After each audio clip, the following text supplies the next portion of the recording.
स्वागत है आपका अपने चैनल द केमिस्ट्री वर्ल्ड में।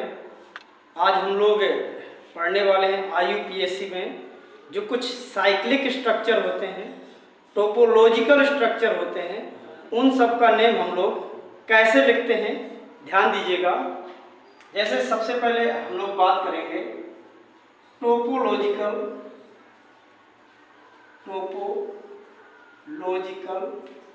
स्ट्रक्चर।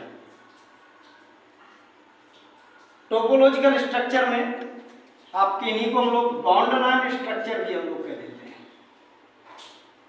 बॉन्ड लाइन स्ट्रक्चर के नाम से भी इनको हम लोग जाना करते हैं। तो जैसे आपको बना दिए जाते हैं, ऐसे मान लो बना दिया गया,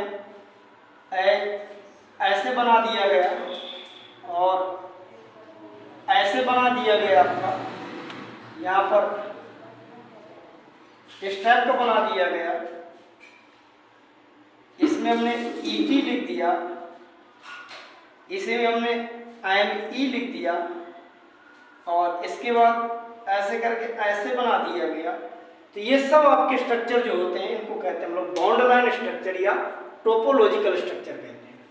इनका नेम हम लोग कैसे लिखते हैं, सीधा सा फंडा है।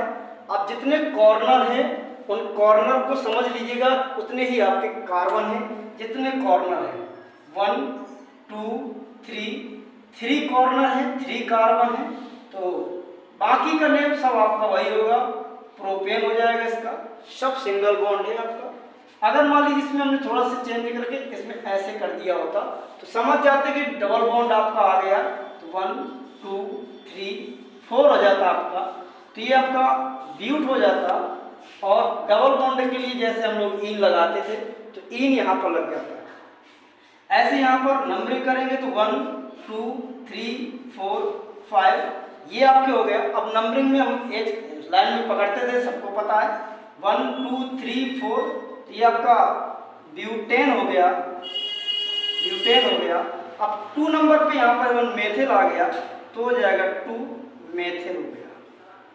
ऐसे इसमें देखेंगे तो नंबरिंग करेंगे तो 1 2 3 4 5 हो गया तो पेंटेन हो गया।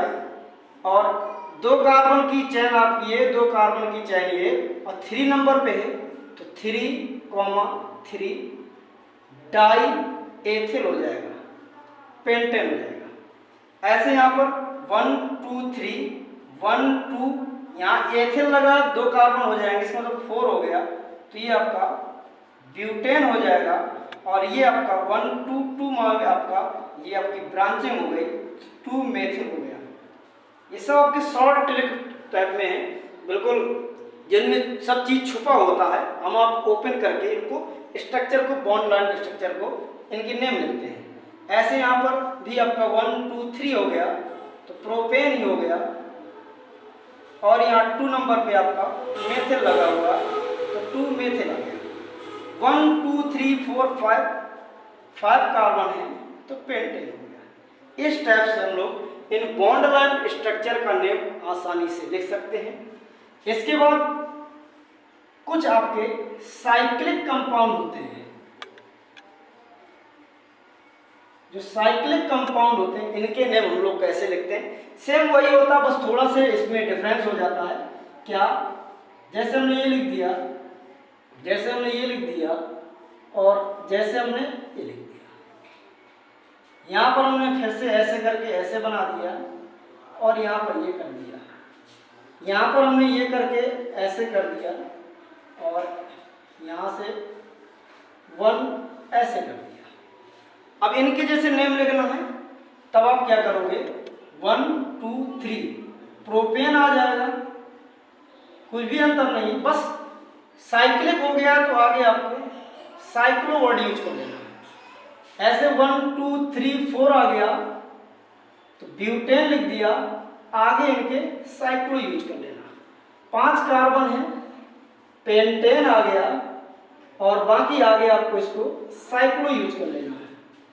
4 कार्बन है, ब्यूट लगाना है, डबल बॉन्ड आ गया, ब्यूटीन हो गया, आगे आपको साइक्लो यूज कर लेना है। 1 2 3 प्रोप हो गया है, प्रोपाइन हो जाएगा क्योंकि ट्रिपल बॉन्ड आ गया है। और यहाँ पर आगे क्या लगा देना, साइक्लो लगा देना। ऐसे और कुछ और आपके जो साइक्लिक कंपाउंड है उनको 2 टाइप से हमने डिवाइड कर दिया। एक हो जाते हैं स्पाइरो और एक होते हैं बाईसाइक्लो। तो स्पाइरो में ऐसा कुछ होता है कि एक ही कार्बन से 2 साइकिल अलग हो जाती हैं। इसमें होता है आपका जो 2 साइकिल होंगी दोनों अलग अलग कार्बन से होती है। तो यहाँ पर हमारा लिखने का तरीका क्या होगा, सबसे पहले स्पाइरो वर्ड यूज करते हैं, बड़ा ब्रैकेट बना देते हैं, लार्ज ब्रैकेट बना देते हैं। टोटल नंबर ऑफ कार्बन में ये देखते हैं कि ये कार्बन तो कॉमन है दोनों साइकिल में, यहाँ पर 2 आपके हो गए और इसके बाद यहाँ पर 4 हो गया, तो ये हो गया। और टोटल आपके देख लो 1 2 3 4 5 6 7 देख लीजिएगा 1 2 3 4 5 6 7, तो यहाँ पर आपका हेप्टेन आ जाएगा। बाकी पूरे रूल्स वही आएंगे, यहाँ ब्रांचिंग आ जाएंगे, सब आपके रूल्स वही हो जाएंगे। इस वाले में बाईसाइक्लो यूज कर लेते हैं, बाईसाइक्लो यूज कर लेंगे, फिर लार्ज ब्रैकेट बनाएंगे।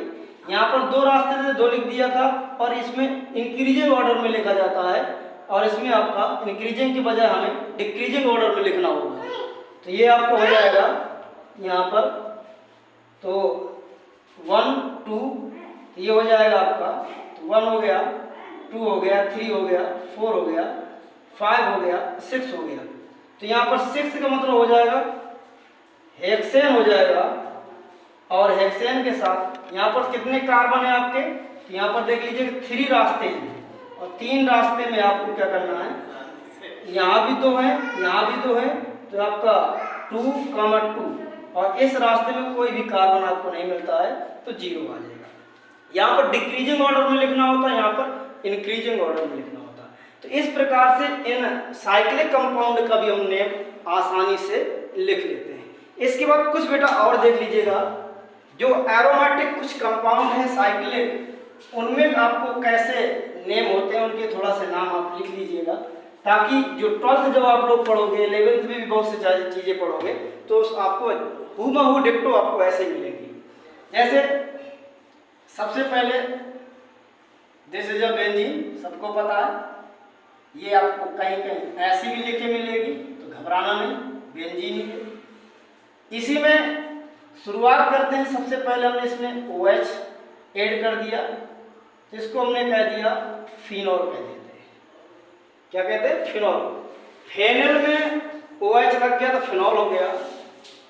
ऐसे यहाँ पर हमने फिर से एक बेंजीन बनाई, इस बेंजीन में इस बार हमने OH की जगह यहाँ पर OCH3 कर दिया, H हटाया CH3 लगा दिया, तो इसको हम लोग कह देते हैं एनिसॉल। ईथर का एक कंपाउंड है आपका, एनिसॉल कहलाता है। फिर यहाँ से हमने पूरा हटा के NH2 लगा दिया, तो ये आपका कहलाता है एनिलीन, एनिलीन कहलाता है। फिर हमने क्या किया, इसी में उठा करके NO2 लगा दिया, तो ये आपका नाइट्रोबेंजीन कहलाने लगेगा, नाइट्रोबेंजीन। क्योंकि आपको पता था ये जो प्रीफिक्स होता है आपका NO2, इसलिए हमने नाइट्रोबेंजीन लगा दिया। फिर यदि आप यहाँ से Cl लगा दोगे तो ये आपका क्लोरोबेंजीन हो जाएगा। अब आप चाहे क्लोरोबेंजीन में Cl लगाइए, चाहे Br लगाइए, चाहे जो लगाओगे उसी का ही आपका बेंजीन हो जाएगा। इसके बाद यहाँ पर आप सीधे सीधे लगा दीजिएगा CH3 लगा दीजिए, तो टॉलुइन कहलाती है, या इसी को मेथिल बेंजीन कह देते हैं, मेथिल बेंजीन के नाम से भी हम लोग जानते हैं। ऐसे ही यहाँ पर OH लगा के CH3 लगा देंगे, तो इसके रिस्पेक्ट में ये दोनों पोजीशन आपकी आर्थो होती हैं, ये मेटा होती है और ये सामने वाली पोजीशन आपकी पैरा होती है, तो इसको हम लोग आर्थो क्रिसॉल कह देते हैं। और वैसे अगर देखोगे 2 मेथिल फिनॉल कह दोगे, 2 मेथिल फिनॉल कह दोगे। और वैसे देखोगे तो 1 हाइड्रोक्सी 2 मेथिल बेंजीन भी आप कह सकते हो। इसके बाद अगर यही चीज यहाँ पर OH लगा हुआ है, यहाँ पर CH3 लगा होता, तो इस आर्थो की जगह यहाँ पर पैरा वर्ड यूज कर लेते। ऐसे यहाँ पर आपने OH लगाया है, इसकी जगह यहाँ CH3 लगा होता, तो पैरा की जगह मेटा कर लिया होता, बाकी आपका सेम वही रहता। फिर अगर बेंजीन के ऊपर आपने COCH3 लगाया है तो इसको हम लोग एसीटोफिनोन कहते हैं, एसीटोफिनोन, क्योंकि एसीटोन से आपका ये जुड़ा हुआ है, CH3 की जगह आपको एक फेनेल आ गया, इसलिए एसीटोफिनोन कह देते हैं। इसके बाद अगर यहाँ पर आपका COOH जोड़ दिया गया है, इसको हम लोग बेंजोइक एसिड कह देते हैं, बेंजोइक एसिड कह देते हैं। अगर इसकी जगह यहाँ पर हमने OH भी लगा दिया है और CHO लगा दिया तो ये हो जाता है आपका सैलिसिलेल्डिहाइड हो जाता है, सैलिसिलेल्डिहाइड हो जाता है। ऐसे ही अगर यहाँ पर CHO की जगह COOH आ गया होता तो ये हो जाता आपका सैलिसिलिक एसिड हो जाता है, सैलिसिलिक एसिड हो जाता है। यदि आप इसी में ऊपर N2Cl लगाया होता तो ये हो जाता बेंजीन डाइएजोनियम क्लोराइड हो जाता।